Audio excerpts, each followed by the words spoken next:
वो last authority है, आखिरी फैसला वो करता है। कौन कह रहा है? साबिक अमरीकी सदर बाराक ओबामा। हम एक ऐसे लीडर से डील कर रहे हैं जो दुनिया को इनकलाब की नज़र से देखता है। साबिक अमरीकी सदर जो बाइडन। उसकी ताकत मुकम्मल है। मुज़ाकरात का मतलब सिर्फ उस एक शख्स से मुज़ाकरात है। जॉन बोल्टन, साबिक अमरीकी मुशीर बराए कौमी सलामती। उसका दौर मौत, इंतशार और जबर का चेहरा है। Donald Trump. वो सिर्फ एक मजहबी शख्सियत नहीं बल्कि दहशतगर्दी का मेमार है। नेतन्याहू। और तुम खुद क्या हो? वो एक मौम्मा है, वो शायर है, ठंडे मिजाज का है और एक नजरिए का कैदी है। मार्टिन एंडेग, साबिक अमरीकी सफ़ीर और तज्जियाकार। ये मगरिब की सोच है एक शख्स से मुताल्लिक। और ये शख्स कौन है? ये तो आप वीडियो के थंबनेल से ही समझ गए होंगे। सैयद अली हुसैनी, जिन्हें दुनिया आयतुल्लाह खामनाई के नाम से जानती है। और अमेरिका उनसे डील करना अपने लिए मुश्किल तरीन काम समझता है। और वो अमेरिका मुर्दाबाद का नारा लगाता है। मर्ग बर अमेरिका। आज के वीडियो में मैं आपको आयतुल्लाह खामनाई से मुताल्लिक वो सब बताऊंगा जो इससे पहले आपको किसी ने नहीं बताया होगा। वो शख्स जो इनकलाब की राह पर चला तो इनकलाब आ गया। वो शख्स जिसे मौत उस वक्त छू कर गुजर गई जब उसे कत्ल करने के लिए बॉम्ब से हमला किया गया। वो शख्स जो जंग के महाज पर भी था और मिंबर पर भी। वो जो शायर भी है और एक पूरी कौम का रहबर भी। एक ऐसा शख्स जिसके दौरे इक़्तिदार में कई सुदूर के इक़्तिदार का सूरज गुरूब हो गया, लेकिन उसका इक़्तिदार आज भी सलामत है। एक ऐसा शख्स जिसकी ज़िंदगी में माह जून की बहुत अहमियत है। मगरिब उसे मार कर उसके मुल्क में रिजीम चेंज करना चाहता है, लेकिन नाकाम है। और अब अमेरिका और उसकी नाजायज़ औलाद इसराइल इस शख्स का टारगेट है। आयतुल्लाह खामनाई पर वीडियो बनाना कोई आसान काम नहीं था, क्योंकि खामनाई का किस्सा 2-4 बरस की बात तो है नहीं, ये तो 86 साल की कहानी है। और शुरू में तो ये समझ में ही नहीं आ रहा था कि इसे शुरू कहाँ से करूँ।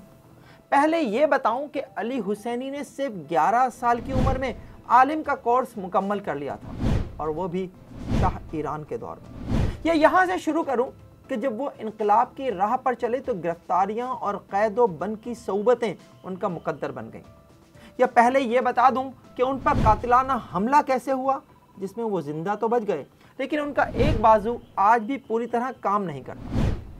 चलें यहीं से शुरू करते हैं, क्योंकि आज से 2 दिन बाद 27 जून है और 1981 में 27 जून वो दिन था जब आयतुल्लाह खामनाई पर बॉम्ब से हमला किया गया। अभी इनकलाब ईरान को 2 साल ही हुए थे और आयतुल्लाह खुमैनी के इस होनहार शागिर्द को ईरान में इनकलाब के लिए बेशुमार कुर्बानियां देने पर सिले के तौर पर ईरान के दारुल हुकूमत तेहरान की मशहूर अबूज़र मस्जिद का इमाम मुकर्रर कर दिया गया था। एक ऐसा इमाम जो बैक वक्त ईरान की पार्लियामेंट का रुकन भी था।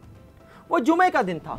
आयतुल्लाह खामनाई नमाज जुमा से कबल खुतबा दे रहे थे और खुतबे का उन्वान था अमरीकी मुदाखलत और दाखिली मुनाफिकत। तकरीर अभी जारी थी कि इसी दौरान एक नौजवान ने एक टैप रिकॉर्डर लाकर सामने रख दिया, और जैसे ही आयतुल्लाह खामनाई ने टैप रिकॉर्डर का बटन दबाया, एक ज़ोरदार धमाका हुआ और वो शदीद ज़ख्मी हो गए। उनका सीधा हाथ और कंधा बुरी तरह मुतासिर हुआ, जबकि जिस्म के दीगर हिस्सों पर भी जख्म आए। उन्हें फौरी तौर पर अस्पताल पहुंचाया गया, जहां कई दिन तक वो मौत और ज़िंदगी की कश्मकश में मुब्तला रहे। मैं मौत के दरवाजे पर था। कोई नहीं सोच सकता था कि मैं ज़िंदा बच जाऊंगा, और जब मैं ज़िंदा बच गया तो मैं समझ गया कि अल्लाह मुझसे कोई काम लेना चाहता है। ये अल्फाज हैं आयतुल्लाह खामनाई के, और ये उन्होंने उस वक्त कहा जब वो इस जानलेवा हमले में ज़िंदा बच जाने के बाद तेहरान में गुफ्तगू कर रहे हैं। और हकीकत भी यही है कि इस हमले ने आयतुल्लाह खामनाई को नई सियासी ज़िंदगी दी। वो अब सिर्फ एक मजहबी सियासी रहनुमा नहीं थे। इमाम खुमैनी ने उन्हें इस्लामी इनकलाब का ज़ख्मी सिपाही करार दिया, और वो आवाम में एक मज़ाहमती हीरो बनकर उभरे।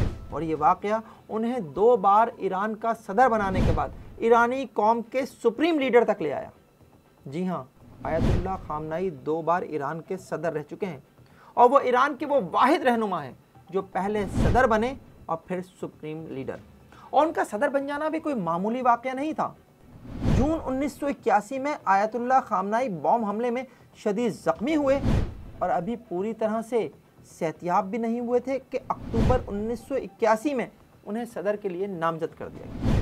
उन्हें इमाम खुमैनी की हिमायत हासिल थी और 13 अक्टूबर को वो इनकलाब ईरान के बाद ईरान के दूसरे सदर बन गए।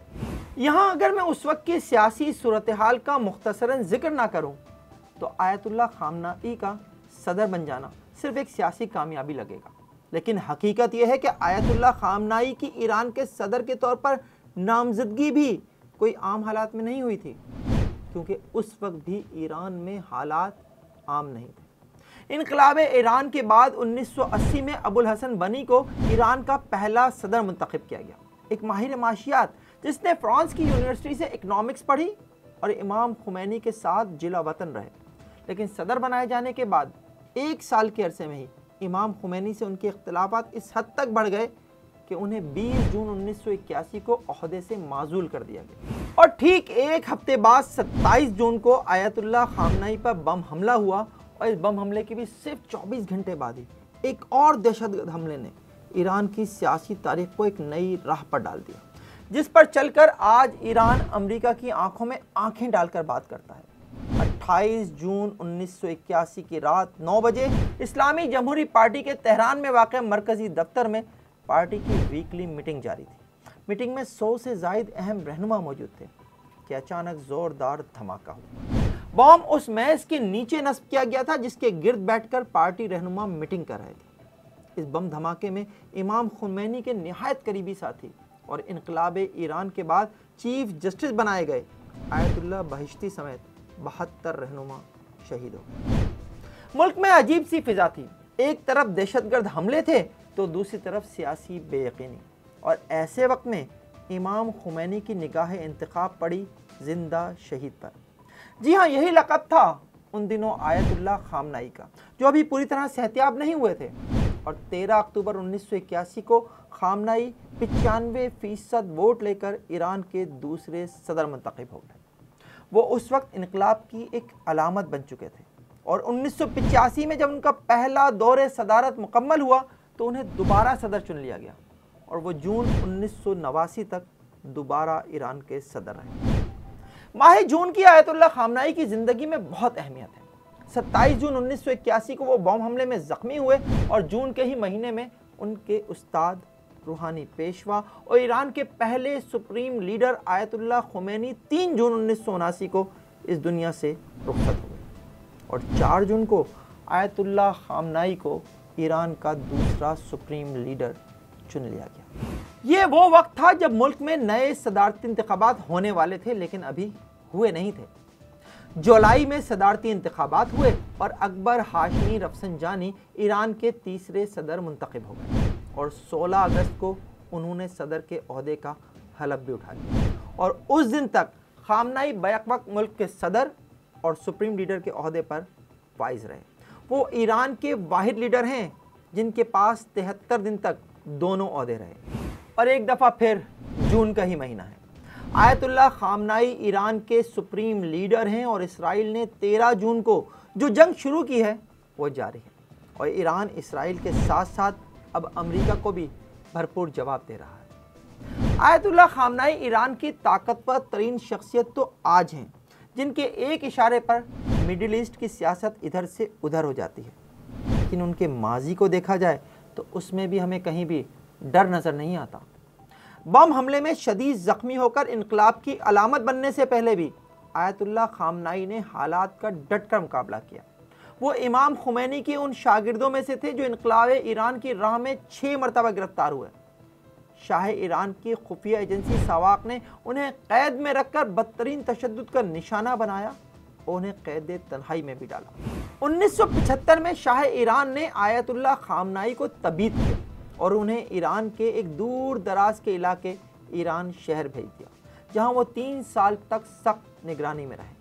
तबीद फारसी ज़ुबान में एक तरह की शहर बदरी और नज़रबंदी को कहा जाता है। 1978 में शाह ईरान की इक़्तिदार पर गिरफ्त कमज़ोर पड़ने पर आयतुल्लाह खामनाई की तबीयत ख़त्म हुई और इनकलाब के फौरी बाद फरवरी 1979 में वो तेहरान आ गए। यहाँ मैं मुख्तसरन आपको सवाक के बारे में भी बताना चाहूँगा।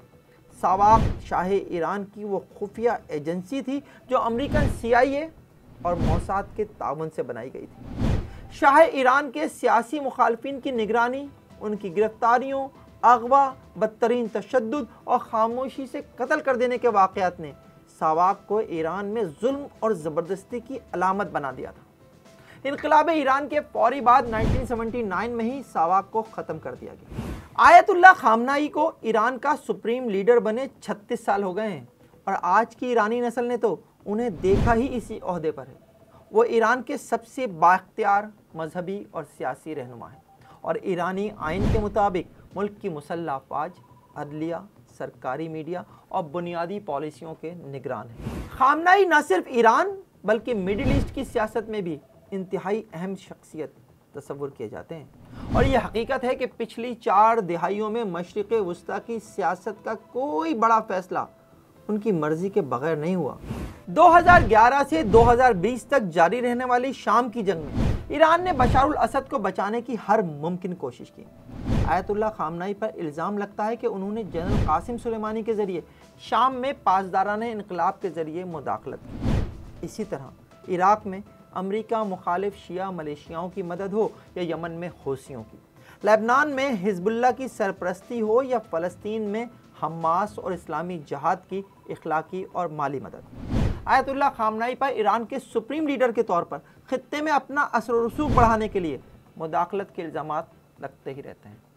इल्ज़ामात अपनी जगह, लेकिन इस हकीकत से भी इनकार मुमकिन नहीं है कि खित्ते में अमरीकी असर को रोकने के लिए खामनाई ने बतौर सुप्रीम लीडर रूस, चीन, शाम, इराक़, यमन, कतर और तुर्की के साथ सिफारती ताल्लुकात को न सिर्फ इस्तवार किया बल्कि उन्हें मजबूत भी बनाया।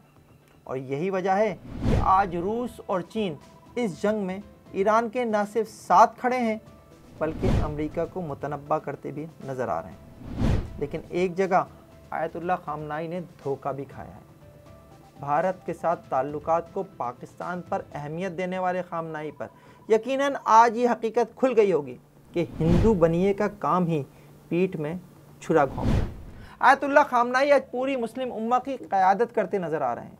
बावजूद इसके कि मुस्लिम ममालिक खुलकर ईरान का साथ नहीं दे पा रहे, लेकिन हकीकत में अपनी हुकूमतों के फ़ैसलों से क़तई नज़र पूरी दुनिया के मुसलमान ईरान के साथ हैं। ईरान की मिसाइल पावर ने एक तरफ अमेरिका और उसके इत्तेहादियों को हिला कर रख दिया है, तो दूसरी तरफ ये मुसलमानों के लिए फ़ख्र का बाइस भी बना है।